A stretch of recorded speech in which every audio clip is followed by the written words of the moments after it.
Empat pelaku penculikan Kepala Bank BUMN Muhammad Ilham Prayoga mengaku tak tahu jika aksinya akan berujung pembunuhan.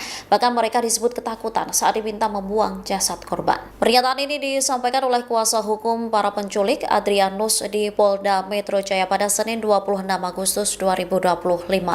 Ia menyampaikan permohonan maaf kepada keluarga korban. Menurutnya, pelaku yaitu RS, AT, RW, dan RAH ketakutan saat diminta membuang jasad korban di Nagasari, Bekasi setelah diculik di supermarket wilayah Pasar Rebo.